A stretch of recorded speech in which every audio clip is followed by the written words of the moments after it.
بسم اللہ الرحمن الرحیم السلام علیکم ورحمۃ اللہ وبرکاتہ۔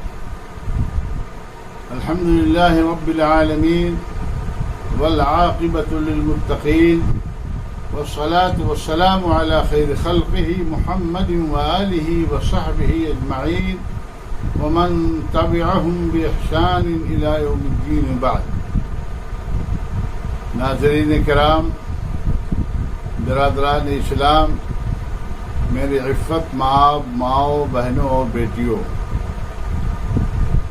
قربانی کے احکام و مسائل کے تعلق سے یہ تیسرا درس ہے جس میں اس بات کا ذکر کیا جائے گا کہ قربانی کے جانور میں مطلوبہ اوصاف کیا ہے، یعنی قربانی کا جانور کیسا ہونا چاہیے۔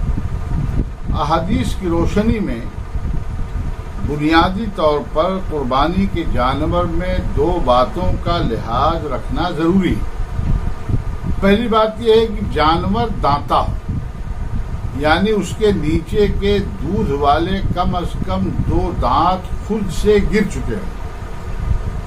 اور دوسری بات جس کا لحاظ قربانی کے جانور میں کرنا ضروری ہے وہ یہ ہے کہ جانور ظاہری عیوب سے پاک ہو، خوبصورت ہو، تندرست اور صحت مند ہو۔ جہاں تک قربانی کے جانور کے دانتے ہونے کا سوال ہے تو اس سلسلے میں اللہ کے رسول صلی اللہ علیہ وسلم کا یہ ارشاد گرامی کافی ہے، جس میں آپ صلی اللہ علیہ وسلم نے قربانی کے جانور کے تعلق سے یہ رہنمائی فرمائی ہے کہ لا تذبحوا الا مسنة الا ان يعثر عليكم فتذبحوا جزعة من الذان۔ یہ صحیح مسلم کی روایت ہے۔ اللہ کے نبی صلی اللہ علیہ وسلم نے فرمایا کہ قربانی میں صرف دانتا ہی جانور ذبح کرو، الا یہ کہ دانتا ملنا تمہارے لیے مشکل ہو تو بھیڑ کا جزا یعنی 1 سال کا بچہ ذبح کرو۔ اس حدیث سے معلوم ہوا کہ قربانی کے لیے اصلاً ہر جانور کا دانتا ہونا ضروری ہے، اور دانتا جانور نہ ملنے کی صورت میں 1 سال والے بھیڑ کی قربانی درست ہے، خواہ وہ دانتا نہ ہو تب بھی اس کی قربانی ہو جائے گی، شرط یہ ہے کہ وہ 1 سال کا ہو۔ حدیث میں لفظ مسنہ کا صحیح مفہوم از روی لغت اور شراح حدیث کے اقوال کی روشنی میں یہی ہے کہ جانور دانت جائے، یعنی اس کے دودھ کے نیچے والے 2 دانت خود سے گر جائے۔ اور جزا کا صحیح معنی یہ ہے کہ بھیڑ یا بکری کم از کم 1 سال کی ہو کر دوسرے سال میں قدم رکھے۔ بغیر دانتے جانور کی قربانی درست نہ ہونے کی ایک بہت واضح دلیل حضرت براء ابن عازب رضی اللہ تعالی عنہ کی روایت ہے کہ میرے ماموں ابو بردہ رضی اللہ عنہ نے نماز عید سے قبل ہی قربانی کر لی۔ اس پر رسول اللہ صلی اللہ علیہ وسلم نے ان سے ارشاد فرمایا، تمہاری بکری تو محض گوشت کی بکری ہوئی، یعنی اس کی قربانی درست نہیں ہوئی، البتہ وہ تمہارے کھانے ہی کے کام آئے گی۔ انہوں نے عرض کیا، یا رسول اللہ، میرے پاس تقریباً 1 سال عمر کا ایک بکری کا بچہ ہے، کیا میں اس کی قربانی دے دوں؟ آپ صلی اللہ علیہ وسلم نے ارشاد فرمایا، تم اسی کو ذبح کر ڈالو، لیکن تمہارے بعد، غور سے سنیے، لیکن تمہارے بعد اس عمر کے جانور کی قربانی یعنی 1 سال کے بکرے کی قربانی کسی اور کے لیے درست نہیں ہوگی۔ اللہ کے نبی صلی اللہ علیہ وسلم کے الفاظ ہیں، اذبحھا ولن تصلح لغیری، ٹھیک ہے اس کو ذبح کر لو، مجبوری ہے، لیکن تمہارے بعد تمہارے علاوہ کسی اور آدمی کے لیے 1 سال کے بکرے کی قربانی درست نہیں ہوگی۔ اس سے معلوم ہوا کہ جانور چاہے گھر کا پلا ہوا ہو یا کسی نے اس کو خریدا ہو، اگر وہ دانتا نہیں ہے تو اس کی قربانی درست نہیں ہوگی. دانتا ہونا اس کے لیے شرط ہے.